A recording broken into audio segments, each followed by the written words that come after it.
Nobody wants to take a shot at what project management is? Okay. Well, I think quite simply, let me pull up my slide deck here. And it's not an extensive slide deck. It's not formal.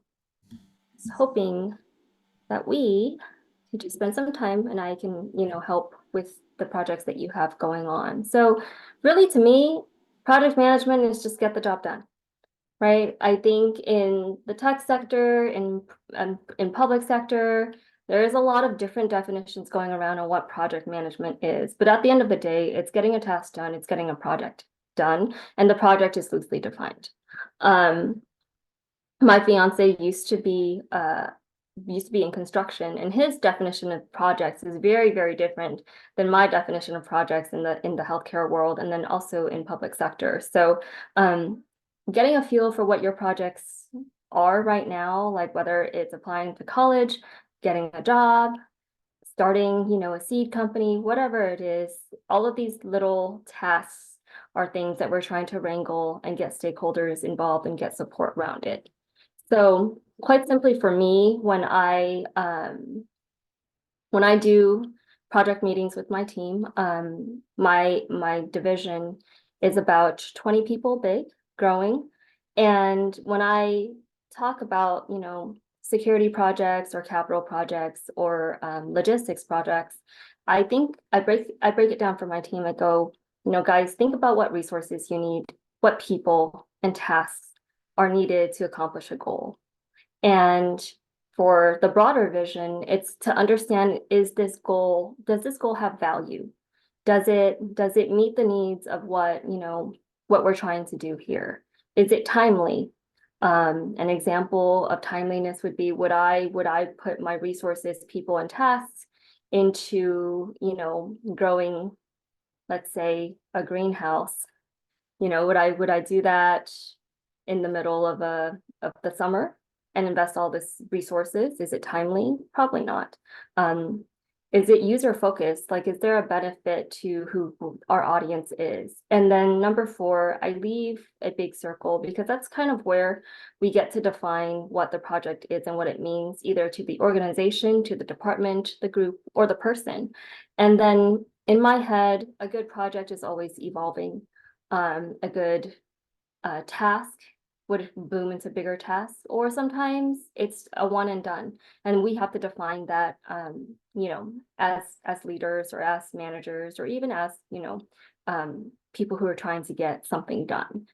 So any questions there on how I look at project management and, the definitions and the cores around what a project involves? And I can't see everyone on the screen, so if you can help me, if there's like hands, Yeah. I'll probably pick on Jay for this one. Jay, do you have any like questions about definition of project management? Wait, sorry, could you repeat like the question again? You cut out a little while you were talking. Oh, do you have any so your when on define project management, does it differ from your your former definition of project management, or is it like similar to what you were thinking about? Yeah, I guess with my definition of project management was very, I guess, restricted. I didn't really think about how the skills you would use in project management could also be applied to other more maybe casual aspects of your life. Like I know that college applications are a very hefty process, but I never thought about that possibly being able to be used or I guess made efficient through project management and also things like job searches. I always thought it was like very big projects, initiatives, and like companies such as VAR, which is what I was kind of like expecting entering this meeting, but I'm very excited to learn about how I can also apply this to other aspects of my life. Okay, cool. Thank you. Thanks so much, Jay. Thanks, Nguyen, for posing that question. Yeah, I think, you know, having managed very different disparate projects and different initiatives, I think I've come to learn that it's just more than deliverables, right? Like the goal have to mean something to you and it really does have to mean something to the end user if you're looking at it in the strict sense. But if it's just something that you're trying to do and get off the ground or even accomplish a task, you still need the same things. You still need resources. Resources is either time or money, right? Could be people. And you still need a list of, steps. If you fill out an application for a job, right? You still need your resume. You still need someone to vet your resume. You still need to go through the application portal and then do the submissions and then follow up, right? The same process applies. And when I look at um, all of the project management tools out there, all of them, right? There's there's Monday, there's Scrum, there's Asana, there's the other one, there's Orange Boy. There's so many platforms out there that basically configures tasks, and it really whittles down to why do you want to do this? What do you want to do? Who do you want to do it with? Who needs to be informed? Who needs to approve it? When does it need to be done by? And how are we going to get there? And then I put what's next as green because, like I said, sometimes it's just one project, right? A wedding is maybe one project, maybe 10 years later, a production cycle or a software launch would be different. There's always going to be iterations. There's always going to be bugs to fix. It goes through a cycle that is not as much as an event, but I think in what we're talking about with VAR, there's a lot of different things that either is event specific, one time, one and done, and then more iterative things that are just new and you're trying to get feedback and you're trying to get community buy-in and then do an assessment of where your resources are best spent. And so any platform that you pick, it really consolidates what, who, when, where, how. And I'll show you the platforms that I use currently to manage the capital teams and things like that. So I want to go through a project management planning exercise. And I do this a lot with my security team and as well as the teams that have to, build up libraries and look at projects in libraries. If you guys don't know, a roof project takes a year. A renovation project takes 5 years. And we go through this iteration a lot with teams that don't really have that organization. And it's really for me as their manager, for me to understand, am I aligning the projects with where the department wants to go, where the city wants to go, where, we want to be in 10 years. And then what is it for? What do we need? And who do we need to do it with? So I'm hoping Win can help me. If there's any, or even, you guys, if there's a project that we want to start thinking about, or you guys have been mulling over, it could be small, it could be big. Let's throw out a project and we'll just go through the exercise of like why, what, and who. Okay. Take a shot. Yeah. I guess everybody can unmute and talk about their own projects, so An can add it onto this list. But maybe I'll pick on Maria, and then Danny, and then Peter, and then Cassie and Jay, and then you feel free to jump in too, and Vivian as well, and then Joseph too. Maria, what's your current project that you're working on? My current project I'm working on is in terms of VAR is seeds, and my first 1 second, sorry. No worries. On SEED is spelled SEEDS. It's the summer youth program. Yeah. Um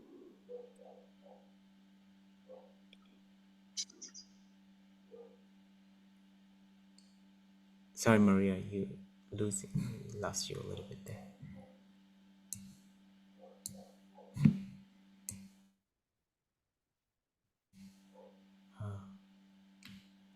No worries. Yeah, no worry, Maria. Let's go with who did I call in earlier? Danny. I know you're working on a health equity project with the county. I'm working with well, it's a youth healing program, and it's like a collaboration between ICANN, FASC, and the Stanford Psychology lab that I work in. You can just showing that to youth healing circle. Can you hear what he said on? No, I can't hear. Oh, sorry. How about maybe if it's easier, why don't you guys just pop it in the chat and then I'll read it out. Maybe that would save some more time. Yeah. Yeah, if you can all pop it in the chat. You, I don't think we met before, but you can pop it in the chat. What project are you working on so that On can add it to the. Youth Healing Circle. It could be school project too, Isabel, and then Joseph. It could be anything. And it's good to get a sense of like what projects everyone is working on because it helps me define, you know, whether it's small, whether it's big, medium, and the steps don't change. So I see Youth Healing Circle. I see VAR on Air, which is a radio show by Jay. Oh, Isabel is Ooh, joining starting an on. organization, nonprofit, seeds.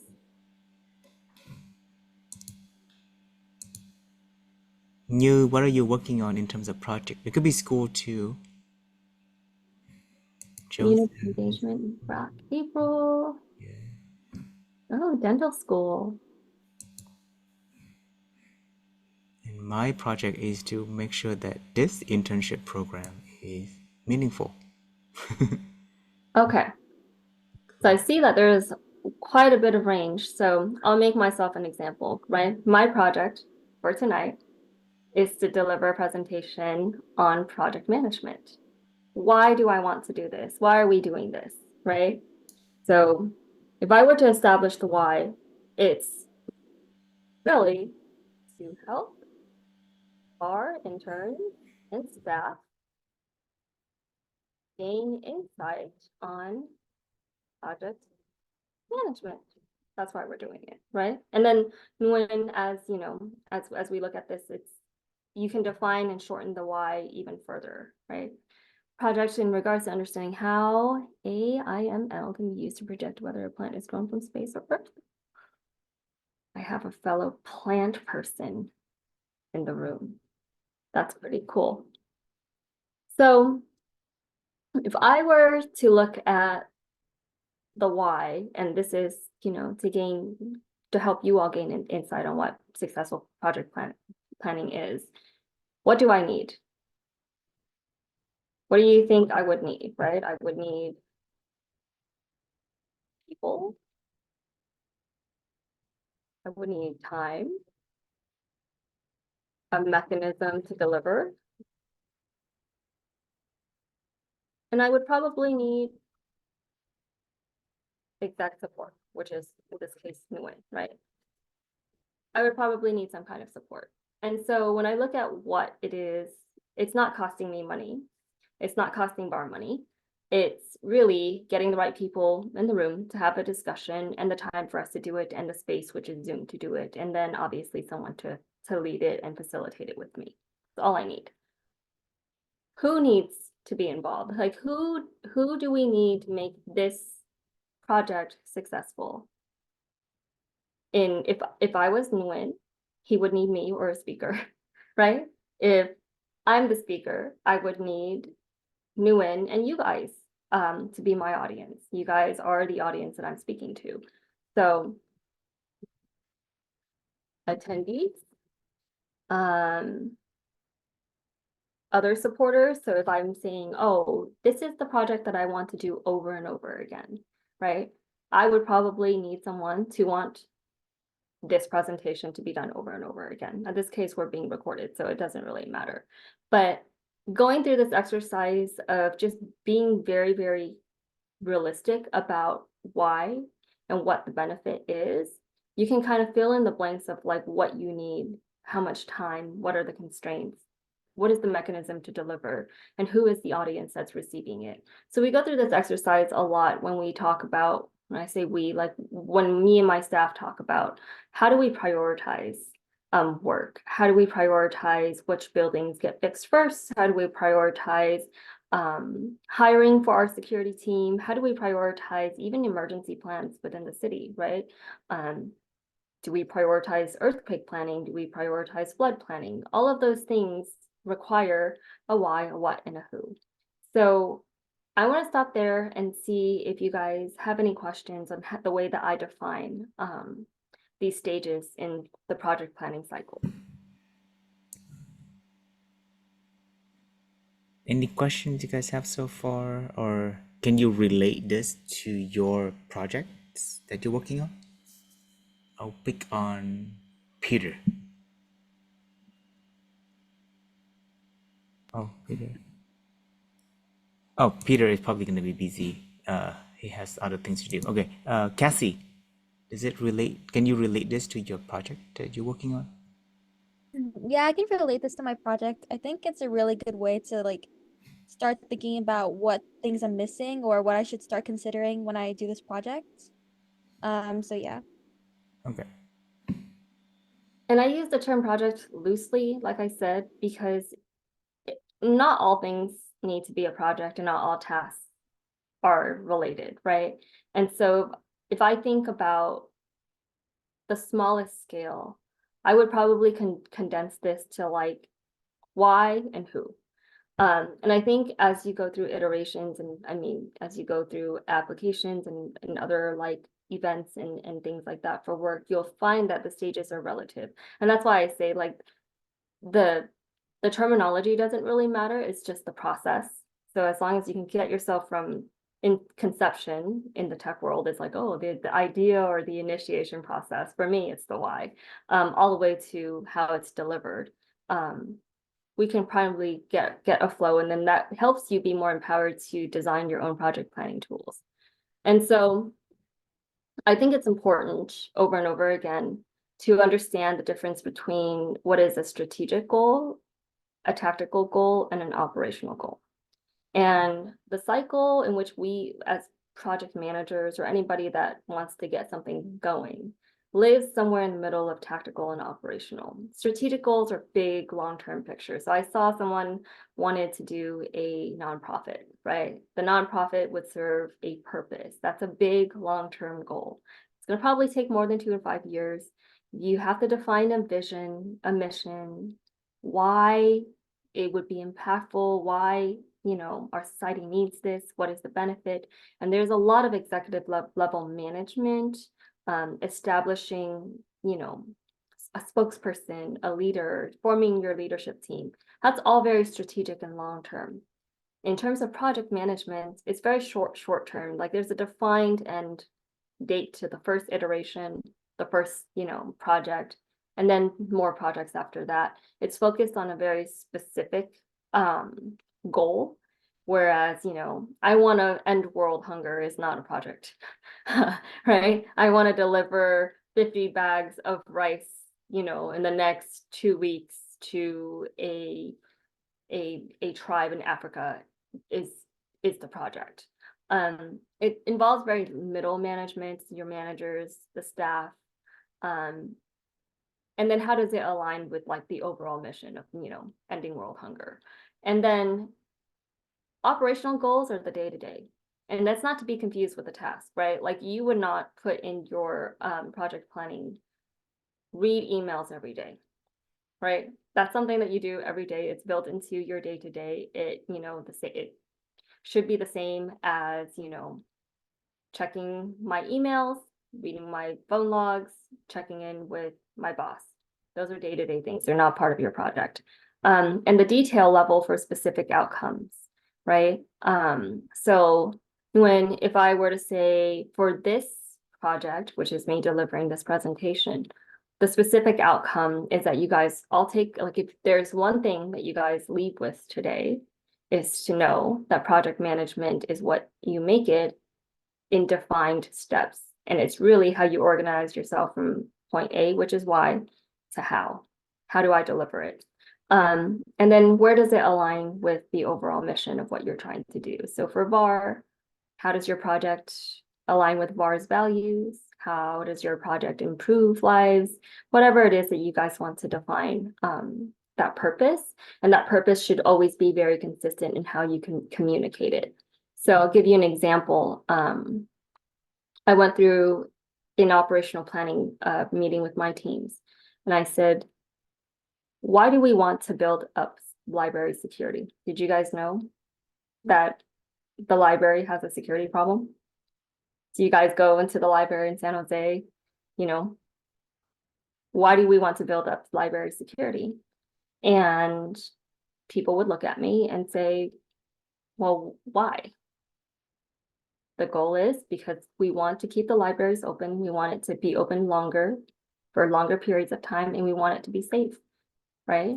And the library is a public space for everybody.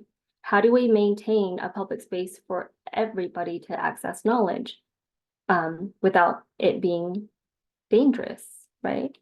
And so we build up library staffing and capacity so that we can maintain open hours, open doors, and a safe and welcoming environment for everybody.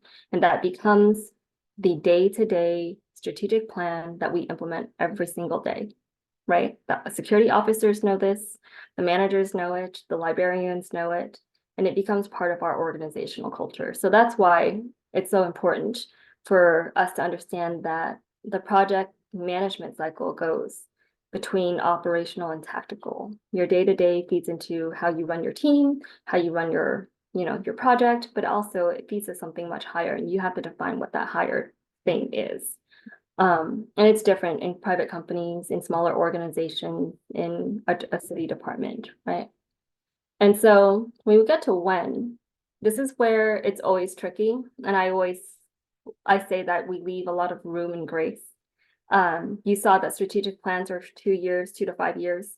Day-to-day plans are like 1 day, right? Get this email out, follow up with Danny, follow up with Win, do a check-in with Win. Those are all, very short-term day-to-day tasks. And so when you define a timeline of when, give yourself grace and know that you have to build in about 3 months. In my world, build about 3 months to give yourself time to be more realistic about it, to catch up on any mishaps. And so I've come to learn in any delivery of a project, the timelines are never really strict timelines. And you would be doing yourself a disservice by making the timeline the very first thing you focus on versus, one of the middle things that you focus on when you flesh out all of the important ideas like why, what, and who. And so the when for me is, when do we start? When do we check in? When do we close out? And that's what I ask of all of the people that report to me. I think I've asked this of Nguyen in the vaccination task force. When is X happening? When do we check in about it? When do we close it out? When do you see this sunsetting? And the same with any plan that we do in the city, right? When do we start? When do we pause and think about it? And then when do we say we're done? And then when you get down to that part of the time frame, then you know how you're going to do it. How do you complete the first part, which is how do you start? How do you form a check-in, the middle point? How does that look like? And then how do you want to close it out? How do you want to button it up and wrap it up? And so in my head, these two stages go together. And it's important to get through the first three first and define it very well so that you have a good roadmap at the very end that explains how you're going to get things done. Any questions there? No question, but I'll probably pick on, say, Maria, because now your seeds program has the key dates, right, that you can work on. I hope this is helpful for you, Maria, when you are working backward from the key dates that we have determined for seeds program. I know that you. Yeah, sorry I wasn't able to talk earlier, but yeah, this definitely is helpful because I noticed that I kind of struggled in the past with like giving myself really strict timelines and like being harsh on myself when I wasn't able to meet them, but kind of getting this new perspective on like instead of like a harsh timeline, it's more of like, when is this going to happen, like organizational timeline rather than like a deadline. I think reframing it like that is helpful, and I'm going to keep that in mind when I'm framing the seed sessions. Cool. Joseph, any feedback from this part so far? I think everything was pretty useful, like why, what, who, when, and moving forward with how and what's next. I think everything is pretty useful, especially when like when you're a college student, you don't really have much in mind until the deadline comes. So definitely keeping all of this in mind will help me with my timeline and giving myself specific dates in when I need things to happen. Thanks, Nguyen. And I'll give you like we're gonna go back a little bit, and I'll show you how this all fits together. So moving on, when you get through like just thinking about the the 6 stages of the planning process, establishing a project plan is pretty much an iterative process. It's like where you come, look at yourself, look at your team, look at your capacity, and be realistic. And I think for me, it's always been helpful to define a scope, a very defined scope, with goals, with rough timelines, so that it's not a 3-year project, it's 2 years, 6 months, very rough. And the next part is you have to identify your stakeholders and your sponsors. And to me, they're different. The stakeholders are people that will be impacted by a decision. So they make decisions or they will be impacted by that decision. So I'll give you an example.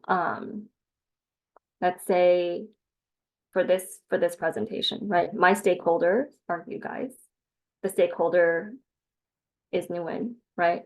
The sponsor is whoever set up this room and the seeds project, like it's a bigger entity that isn't necessarily so impacted when this meeting doesn't happen, but we'll be aware of it, right? We'll find ways to make up for it. The stakeholders are the ones that are going to be directly impacted. You guys will lose time, right? If this meeting gets canceled, you guys will have to restructure to fill in that spot. Like you guys take on the burden of it. So for me, when I look at identifying stakeholders, there's people who have skin in the game, have something to lose. And the ones that are sponsors are the ones that will be either supporters or naysayers of whatever it is that you're doing, right? And the sponsors, you want to flip around and say, hey, I have this really cool project. I want you to support it. Those are the sponsors. I want you to be in it with me and go spend the time. Those are the stakeholders. And then for me, when I look at who the stakeholders are, who the sponsors are, what the scope is, the goal, the timeline, the next reality check that I do with all of my teams is what are our constraints? And the very first thing that most people would bring up is money. Like, we don't have the budget for that, not this year. I don't have the budget for, a new car, or college is going to be very expensive. These are my constraints. I look at constraints beyond the budget. I look at, surely the budget drives what you can and cannot do, but the constraint is also what do you have capacity for, right? So if you want to open up a new nonprofit or go on a research project, the constraint is time, competing against everything else that you're doing. The constraint could be your job responsibilities. Maybe you're working outside of your job class where you have to uphold a higher workload. Those are constraints that you have to be real about and list them out, because that's the only way that you would be able to communicate why you set your timeline, why there is a delay, right? Why this is so important, why this is worth it. And I've come to learn throughout the years that as projects gain momentum, as projects become more important, more money is involved, there's always a time for people to look back in time, right? You always want to go through a process of like, what went wrong 6 months ago? Why are we set back 6 months ago? And I've come to learn that having a running issue log helps us all get that reality check. So whoever you bring on board, you can say, these are our past issues. These are the things that we want to overcome. Or these are my past issues, right? Like looking for a job, maybe marketing is not for me. I've, bombed 6 interviews, never got a call back. These are the issues that I'm working up against.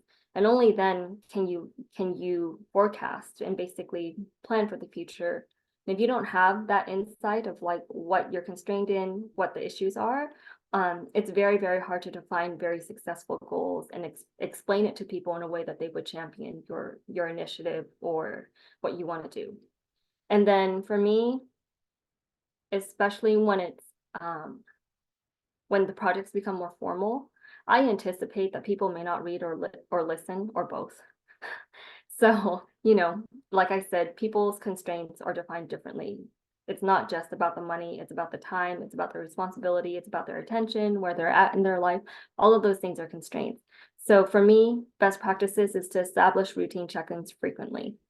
And so whether it's checking in with myself on what, I want to do if I'm the only person that's doing the project, or checking in with the team that I have to manage, or checking in with, my supervisors or the leaders that are supporting me, right? You want to be able to find time to do check-ins frequently so that you can communicate your constraints, your issues. And people who are very, very busy only have an attention span of like 15 minutes. So make those 15 minutes count. And the shortened time frame forces you to do that thinking ahead of time so you come in prepared. I do this with all of my staff. My check-ins are no more than 20 minutes. And I expect them to come in with a running log of issues. And I modeled this down here. It really helps me. It helps them orient on what they want to report on. It helps you orient on what you want to report on too, right? So like, what have I done good? What are accomplishments? What are the milestones? What have we done so far? And then what are the outstanding issues? What are the current constraints, right? So if inflation is the constraint, inflation is going to be the constraint for the next 7 years. And, that's what you say, and you can agree that that's something that you're going to have to work with as a team, and then what the next steps are. And I build this into every single one of my check-ins. I find that it's very, very helpful for me as a manager to understand what my team is struggling with and what their next steps are. And that's where you can provide some feedback. And I always ask people, and if you're putting on a project, doing a presentation, checking in, circulate meeting notes. It holds everyone accountable. Can't say that they forgot, can't say that the tasks weren't specific. Same format every single time, so that it trains them to look for these very specific things every single time that you communicate. And consistency is the best way to communicate to somebody, especially on a complex project. And then I always advise people to never leave a meeting without consensus on what the next steps are and who's responsible. And this gets under a lot of people's skin sometimes because it's very direct, right? Like you're asking people to task. And when they're constrained in different ways, they might not want to commit, but we don't leave the room. And you can find a way to like be very nice about it and say, we're not going to leave the room until I understand what the responsibilities are, because I have to move this project forward. And usually you get grace out of people that way, and you assign that task very promptly. So don't sit on it. I joke with my team, if they don't assign me a task out of a meeting, by the third day, it's not a task to me anymore. It's their task. And I think that it builds respect both ways, right? You respect that person enough to assign them that task, trust them to move that task forward, and you respect yourself enough to be able to ask and delegate that. So I think it's a give and take both ways, and you train people to work, you teach people how to work with you in that sense. Any questions, thoughts, reflections here?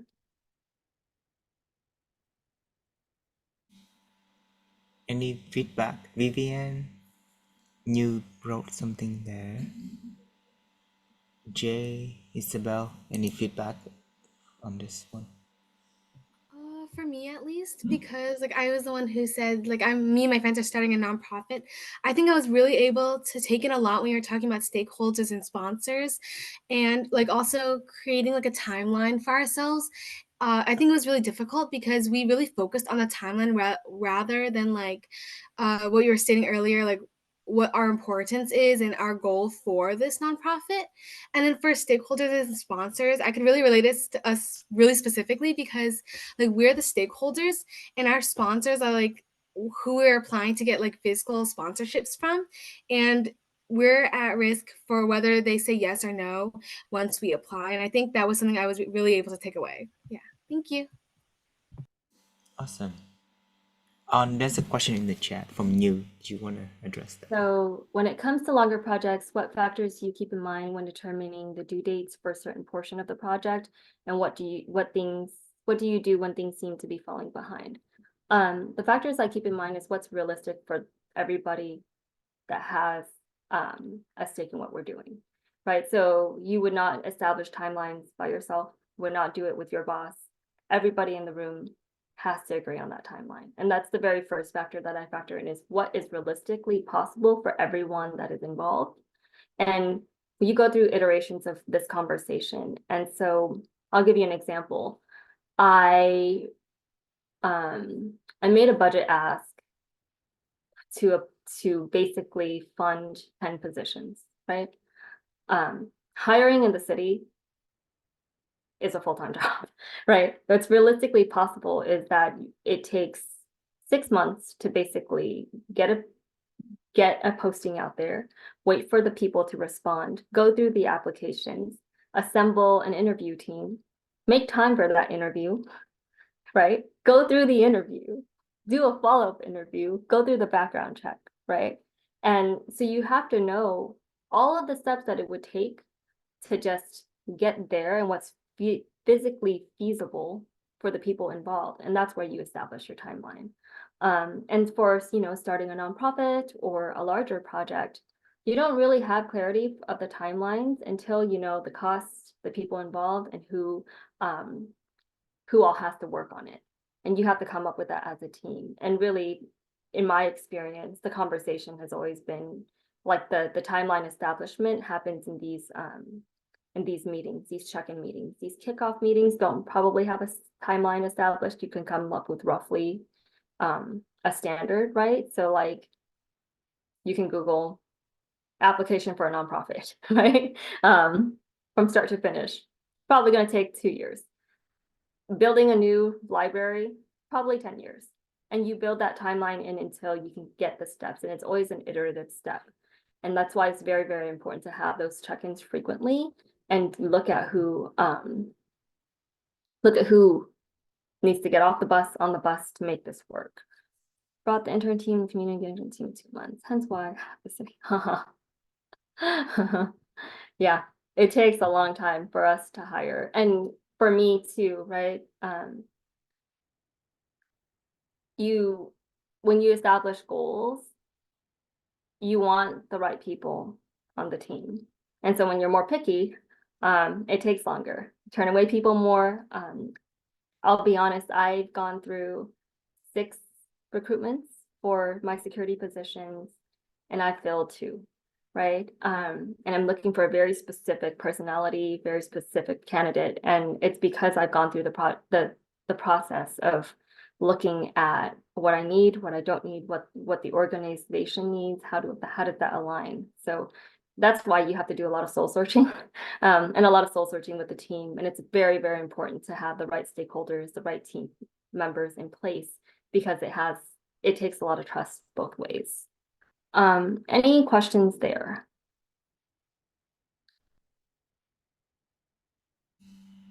Okay, seems like no question. Juan say, can you recommend a project management software package? Yes, I was actually going to show you what we use or what I use to manage my team after this. So I'm doing a time check. It's about 7:44. Quickly, I want to talk about a communication plan. This always comes up. When I first started looking at like management and effective communication, everyone talks about a communication plan, and I've seen like 15 different variations of it.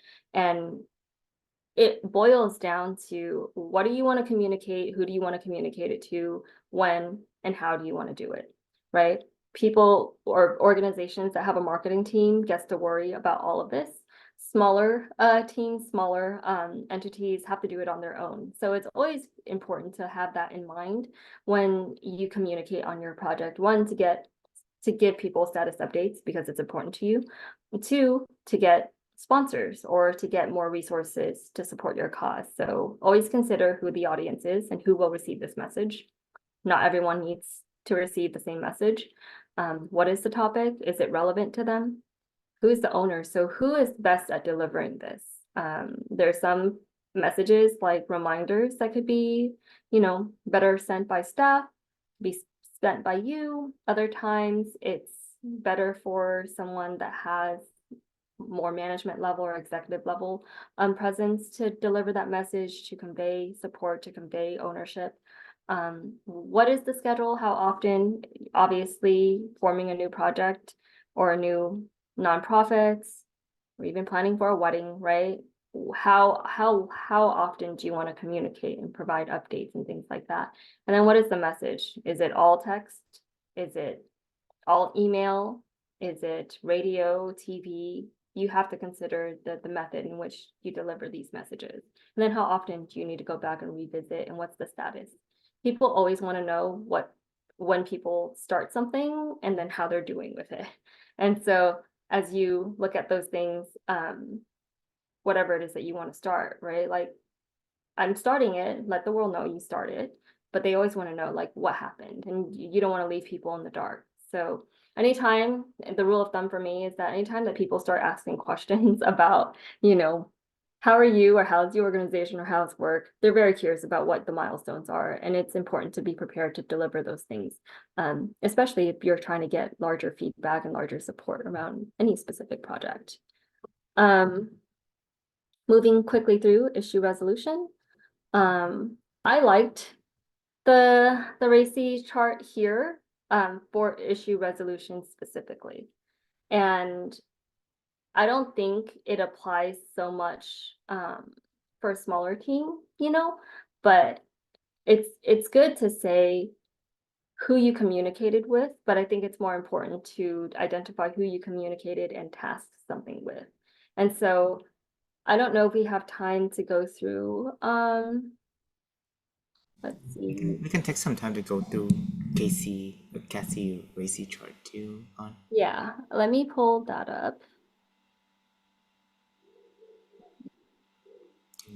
So thank you, Cassie, for Yes, sending you, me Jay. over your chart. You did a good job with the chart. I'm very impressed. Yeah, this is a great chart. It For everybody defines. in the room, Cassie and Jay worked on this chart, and this is meant for the newsletter project, right, Cassie? Yes, Yeah. that's right. So Cassie, can you just brief us all in on like, what the outcome you had in mind when you like did this? Like, what is the outcome? It's for the newsletter. Is there anything more than, or is it like a new project you're trying to push through, or is it like one that you have to, revamp? Yeah, so previously it seems like our newsletters are mainly document based. So they're written through Google Docs and they're mainly like text based. But this year, me and Jay want to work together to also create like a visual version of the newsletter and in addition to the document, so that more people would be engaged and that it also helps build our brand identity a little bit more. So we also wanted to consider creating like an issue account, which we haven't had before. And then we're also planning on designing on Canva and also promoting this newsletter through, I believe it's MailChimps. Yeah. I see. I love the fact that you have clear stakeholders, right? Stakeholders and clear roles. It's good to look at this and say who is right for the task that you're assigning. I think that's my very first feedback is look at the roles, right? All the people that you want to involve, and then start doing a cut, because in emergency management, the span of control is really five people to communicate cross back and forth 5 people to communicate up and down and stratify. And any more than that, information starts falling through the cracks, especially when they're pairing and working together. And so if I were to, my advice would be look at where you can trim. Keep your team small as much as you can, so that you can do better delegation. And the team can be smaller so that they can build lower. So like you can do smaller teams that you can give people leadership power. I think it's very, very helpful when you identify leaders within your group and say, okay, this person can do this job.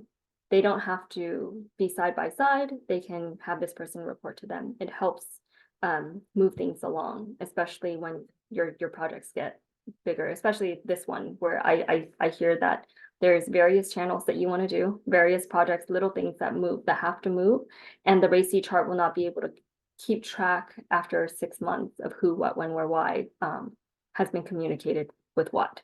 And I think my only other feedback is build this out, right?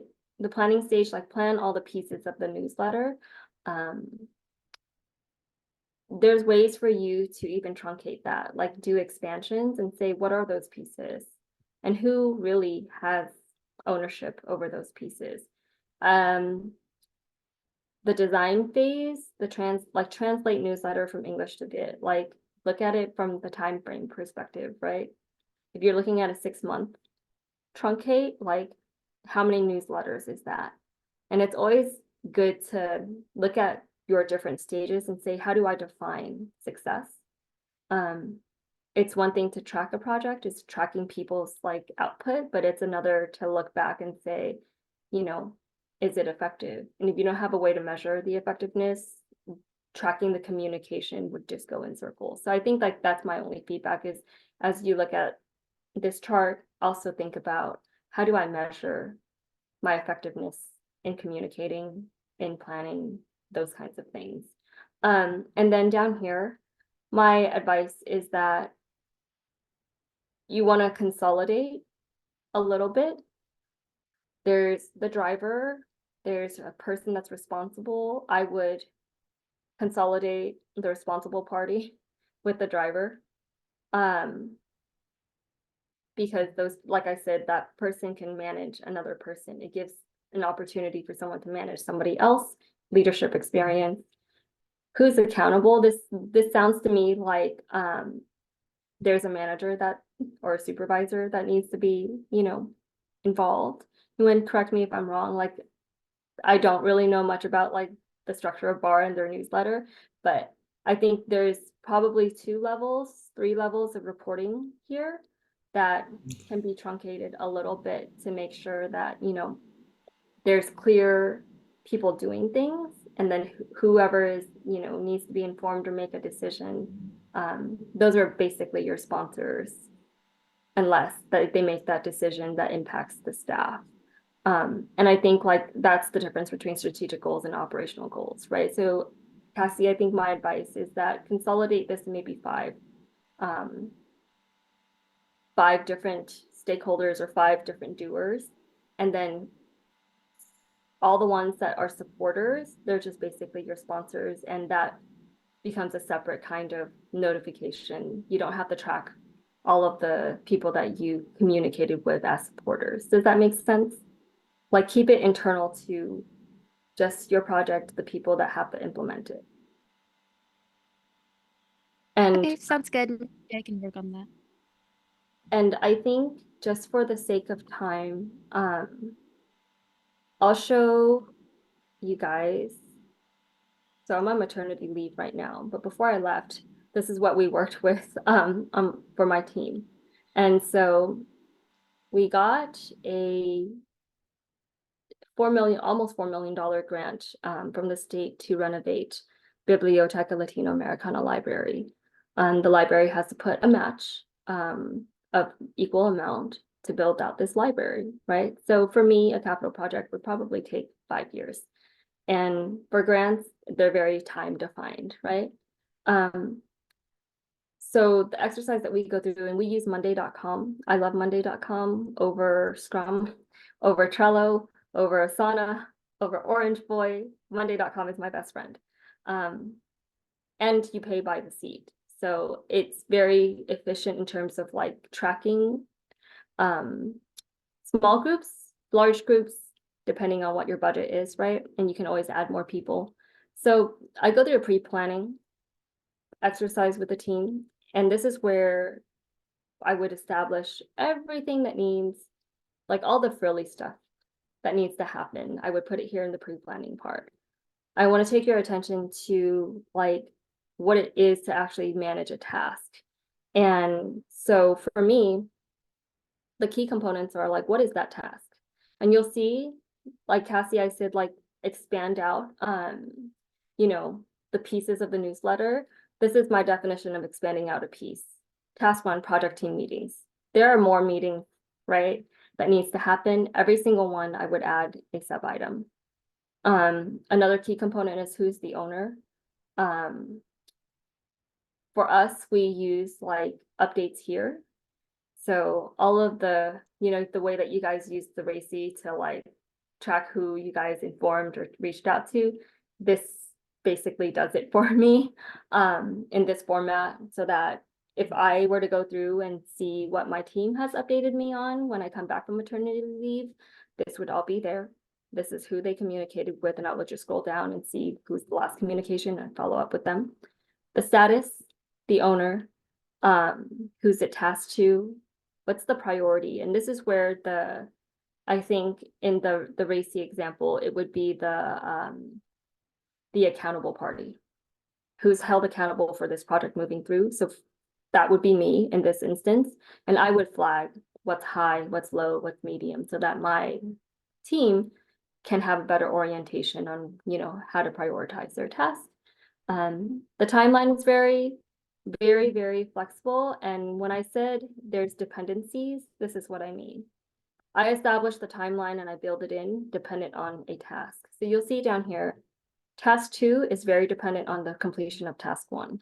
Task 3 is dependent on the completion of task 2. And I love Monday.com because it allows me to not have to think about moving the schedule at all. It tracks it by itself. And it's very, very useful when you're tracking about $24 million worth of project improvements.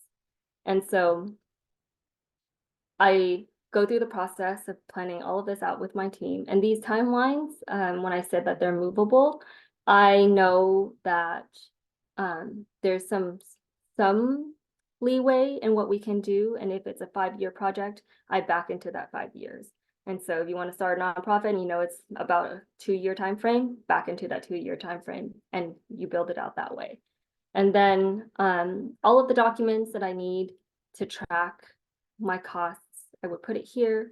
And then there's ways for me to even add more things, but I think my advice is that any project management tool that you guys use, keep it so that people can see the bulk of it on the same screen and not have to scroll spreadsheets. People tune it out all the time. The moment you start getting people scrolling through, 6 cells at a time, you're done. That's not going to be usable. And I think that's my last advice for you all, is whatever project management mechanism that you use, it has to be something that is intuitive for people to use. That's your end user.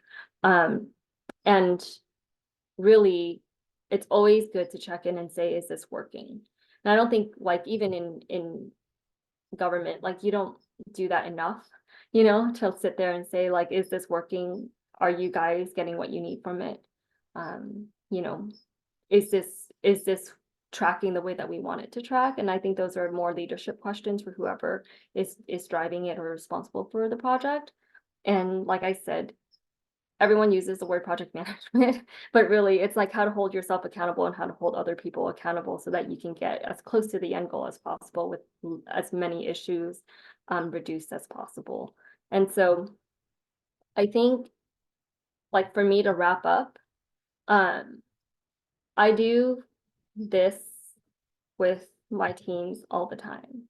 And this is something that my teams have been trained to circulate with me in every meeting, is so that my security supervisor, my capital supervisor, the logistics supervisor would hand me 3 different sheets of this. And it's their way of proposing something to me that helps them think through all of the stages that I would ask them to. And this is not even like proprietary. I just found this on PowerPoint, but it works so well in consolidating what you need to do to, basically move things along. So I put that in there just to orient everyone on why it's laid out this way and how things all fit together. And really, if you look at, mymonday.com board, it's the same thing. It's just this expanded this way with the costs associated. And this becomes your communication tool. And so my teams write on this all the time. My teams send this back to me. And for me, I look at what I'm accountable for, the next steps. And then I go back to the monday.com board and I go, okay, this checks out. And so project management is managing people, it's managing the task, but it's also managing yourself and your expectations of how things move along. Was that helpful at all, Nguyen, in terms of like truncating everything? I don't anticipate explaining in detail like a major project. Yeah, I know this is helpful. I guess I can ask the team for feedback, especially folks that have presented their project to you, Jay and Cassie.